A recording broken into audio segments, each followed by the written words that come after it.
Good afternoon, Panthers Nation.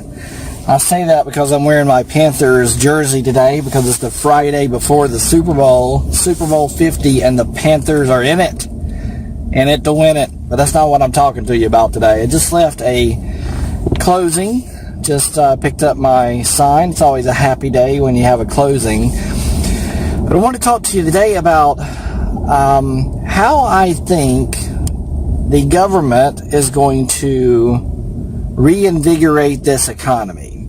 You know, real estate has always been known to be a big driver in the economy, and it definitely is right now. And I think we probably got another 3 to 4 year run before we see a downturn in real estate again, even though some people are predicting it sooner. But that goes back to my theory on new home construction starts. But today what I want to talk to you about is how the government could possibly reinvigorate the economy through the housing market, and specifically dealing with a part of our population that really wants to own a home, but they cannot currently buy a home, and that is the people with student loan debt.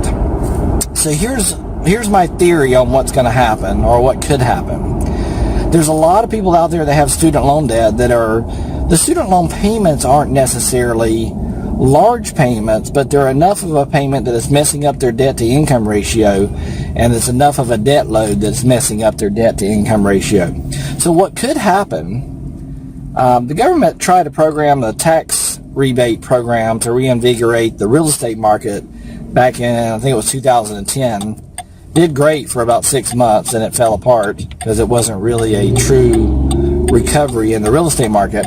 But they could do something similar to student loan debt. And I propose they could do something like, and this is kind of pulling numbers out of the air, but let's say if someone has $50,000 in student loan debt, they could do a debt forgiveness over a 5-year period, $10,000 debt forgiveness per year, but in order to get the debt forgiveness, they have to purchase a home. And then they get that debt forgiveness over that 5-year period as long as they stay in the house for 5 years. So it precludes anybody from doing any flipping and keeps them in their house for a while. If they do leave their house before the 5 years is up, then they have to repay the debt that is left. So if they stay in it 4 years, they have a 5th year of $10,000, they would still have to repay that debt. And then they will score them up front with their debt to income ratio as if they did not have that debt at all. So they would erase that debt from their credit profile to do the scoring to allow them to purchase the home. It's just a thought. We'll see what happens.